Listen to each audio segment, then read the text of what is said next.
Hi hello ನಮಸ್ಕಾರ, welcome back to ಸುಮಾಶ್ರಮ್ blogs. ಇವತ್ತೊಂದು ಸಿಂಪಲ್ಲಾಗಿ ಕ್ವಿಕ್ಕಾಗಿ ಆಗುವಂತಹ ಈ ಸ್ವೀಟ್ ರೆಸಿಪಿನ ತೋರಿಸ್ತಿದ್ದೀನಿ. ಇದನ್ನು ಗ್ಯಾಸ್ ಬಳಸದೆ ಮಾಡೋದು ತುಂಬ ರುಚಿಯಾಗಿರುತ್ತೆ. ಒಂದು ಸಲ ಟ್ರೈ ಮಾಡ್ತೀರಲ್ವ, ಹೇಗೆ ಬಂದು ಅಂತ ಕಮೆಂಟಲ್ಲಿ ತಿಳಿಸಿ. ಹಾಗೆ ಯಾರೆಲ್ಲ ಹೊಸದಾಗಿ ಸುಮಾಶ್ರಮ್ ಬ್ಲಾಗ್ಸ್ನ ನೋಡ್ತಿದ್ದಾರೆ, ಪ್ಲೀಸ್ ಲೈಕ್, ಶೇರ್, ಸಬ್ಸ್ಕ್ರೈಬ್ ಮಾಡ್ಕೊಳ್ಳಿ. ನನ್ನ ಚಾನಲ್ನ ಪಕ್ಕದಲ್ಲಿರೋ ಬೆಲ್ ಐಕಾನ್ನ ಕ್ಲಿಕ್ ಮಾಡಿ ಆಲ್ ಅಂತ ಸೆಲೆಕ್ಟ್ ಮಾಡ್ಕೊಳ್ಳಿ. ಬನ್ನಿ ಇದನ್ನು ಹೇಗೆ ಮಾಡೋದು ಅಂತ ನೋಡೋಣ. ಇಲ್ಲಿ 1 ಕಪ್ ಆಗುವಷ್ಟು ಹಾಲಿನ ಪುಡಿ ತೊಗೊಂಡಿದ್ದೀನಿ.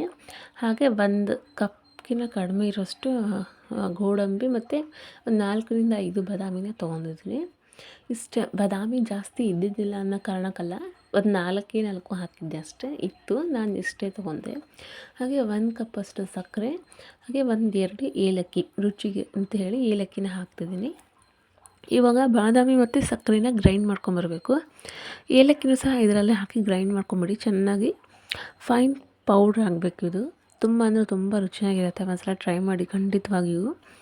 ಗ್ಯಾಸ್ ಆನ್ ಮಾಡ್ದೇ ಮಾಡುವಂಥ ಸ್ವೀಟ್ ಇದು. ಕ್ಯಾಶ್ಯೂ ನಟ್ಸ್ ಸ್ವೀಟ್ಸ್ ಅಂತ ಹೇಳ್ಬೋದು. ಆಮೇಲೆ ನೀವು ಇದು ತಿಂದ ತಕ್ಷಣ ಫಸ್ಟ್ ಪ್ರೈಸ್ ಕೊಡ್ತೀರಾ. ತುಂಬ ಅಂದರೆ ತುಂಬ ಖುಷಿಯಾಗುತ್ತೆ. ಸಖತ್ತಾಗಿತ್ತು. ನಾನು ಫಸ್ಟ್ ಟೈಮ್ ಟ್ರೈ ಮಾಡಿದ್ದು, ತುಂಬ ರುಚಿಯಾಗಿ ಬಂದಿತ್ತು.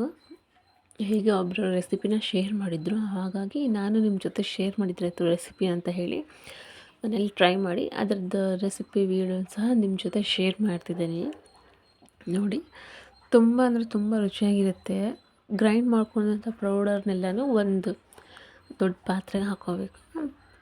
ಬುಟ್ಟಿಗೆ ಅಥವಾ ಪಾತ್ರೆ ಯಾವುದಕ್ಕಾದ್ರೂ ನೀವು ತೊಗೊಂಡು ಇವಾಗ ಇದನ್ನು ಚೆನ್ನಾಗಿ ಒಂದು ಸಲ ಮಿಕ್ಸ್ ಮಾಡಬೇಕು. ಹಾಲಿನ ಪುಡಿ ಹಾಕಬೇಕು. ಮಿಕ್ಸಿಗೆ ಹಾಲಿನ ಪುಡಿ ಹಾಕಕ್ಕೆ ಹೋಗಬೇಡಿ.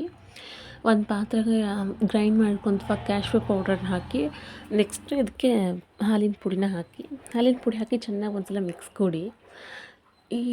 ಇಷ್ಟು ಕ್ವಾಂಟಿಟಿಯಲ್ಲಿ ತೋರಿಸಿರೋ ಕ್ವಾಂಟಿಟಿಲಿ ಚಿಕ್ಕದಾದರೆ ತುಂಬ ಜಾಸ್ತಿ ಆಗುತ್ತೆ.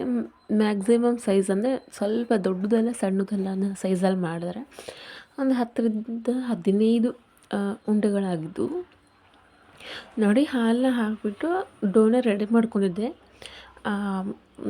ಬಾದಾಮಿ ಪೌಡ್ರ್ ಮತ್ತು ಹಾಲಿನ ಪುಡಿ ಮಿಕ್ಸ್ ಮಾಡಿದ ನಂತರ ಸ್ವಲ್ಪನೇ ಹಾಲು ಹಾಕಿ ಡೋನ ರೆಡಿ ಮಾಡಿಕೊಂಡು, ಸ್ವಲ್ಪ ಹಿಟ್ಟು ವೈಟಾಗಿ ಇಟ್ಟಿದ್ದೀನಿ. ಆಮೇಲೆ ಸ್ವಲ್ಪಕ್ಕೆ ಆರೆಂಜ್ ಹಾಕಿದ್ದೀನಿ. ಇದು ಕೈಯಲ್ಲಿ ಒತ್ತಿರೋದು, ಲತ್ತುಣಿಗೆ ಸಹಾಯದಿಂದ ಮಾಡ್ಲಿಕ್ಕೆ ಹೋಗಬೇಡಿ. ಫುಲ್ಲು ಚಪಾತಿ ಮಣೆಗೆ ಹತ್ಕೊಂಡ್ಬಿಡುತ್ತೆ. ಸೊ ಬರೀ ಜಸ್ಟ್ ಕೈಯಲ್ಲೇ ಪ್ರೆಸ್ ಮಾಡ್ತಾ ಮಾಡ್ಕೊತಾ ಹೋಗಿ. ಆಮೇಲೆ ಆ ಲಡ್ಡುನ ಒಳಗಡೆ ನಾನು ಇನ್ನೇನೋ ಶೇಪ್ ಕೊಡೋಕೆ ಹೋದೆ, ಅದೇನೋ ಶೇಪ್ ಆಯಿತು. ಚೆನ್ನಾಗಿರೋದನ್ನ ಆ ಥರ ತೋರ್ಸೋಕ್ಕಾಗಲ್ಲ, ಎಲ್ಲದನ್ನು ತೋರಿಸಿರ್ಬೇಕಲ್ವ, ಹಾಗಾಗಿ ತೋರಿಸ್ದೆ. ಒಳಗಡೆ ಆರೆಂಜ್ ಕಲರ್ ಒಳಗಿಟ್ಟು ಮೇಲ್ಗಡೆ ವೈಟ್ ಬರೋ ರೀತಿ ಕೋಟಿಂಗ್ ಕೊಟ್ಟ ನಂತರ ಇದನ್ನು ಒಂಥರ ರೌಂಡ್ ಶೇಪಲ್ಲಿ ಕಟ್ ಮಾಡೋಕ್ಕೆ ಹೋದೆ. ಅದು ಬಟ್ ಕಟ್ ಮಾಡಲಿಕ್ಕೆ ಸ್ವಲ್ಪ ನೀಟಾಗಿ ಬರಲೇ ಇಲ್ಲ. ಸೊ ಹಾಗಾಗಿ ಅದನ್ನು ಉಂಡೆಗಳಾಗಿ ಮಾಡಿಬಿಟ್ಟೆ ನಾನು. ನೋಡಿ, ಈ ರೀತಿಯಾಗಿ ನೀಟಾಗಿ ಸ್ವಲ್ಪ ದಪ್ಪದಾಗಿರಲಿ, ಜಾಸ್ತಿ ತೆಳುವಾಗಿ ಮಾಡ್ಕೋಬೇಡಿ. ಈ ರೀತಿಯಾಗಿ ದಪ್ಪದಾಗಿ, ಅದು ಆರೆಂಜ್ ಕಲರ್ ಏನಕ್ಕೆ ಅಂದರೆ ಕಲರ್ ಕಾಂಬಿನೇಷನ್ ಕೊಡುತ್ತೆ ಅನ್ನೋಕ್ಕೆ ಫುಡ್ ಕಲರ್ ಹಾಕಿದ್ದೀನಿ ನಾನಿಲ್ಲಿ. ನೀವು ಬೇರೆ ಕಲರ್ನಾದರೂ ಸೇರಿಸ್ಕೋಬೋದು, ಅಥವಾ ಸ್ಯಾಫ್ರಾನ್ನ ಹಾಲಲ್ಲಿ ಹಾಕಿ ಅದನ್ನು ಸಹ ಯೂಸ್ ಮಾಡ್ಬೋದು. ನೋಡಿ, ಡೋ ರೆಡಿ ಮಾಡ್ಕೊಂಡ ನಂತರ ಈ ರೀತಿ ಚಿಕ್ಕದಾಗಿ ಉಂಡೆಗಳನ್ನು ಮಾಡಿದ್ವಿ. ಇದು ಲೈಟಿಂಗ್ ಬೆಳಕಿಗೆ ಸರಿಯಾಗಿ ಕಾಣಿಸ್ತಿಲ್ಲ. ಲೈಟಾಗಿ ಆರೆಂಜ್ ವಿತ್ ವೈಟ್ ಬಂದಿದೆ. ತುಂಬ ಅಂದರೆ ತುಂಬ ಸಖತ್ತಾಗಿತ್ತು ಅದು ಕಲರ್ ಮತ್ತು ಕಾಂಬಿನೇಷನ್ ಮಾತ್ರ.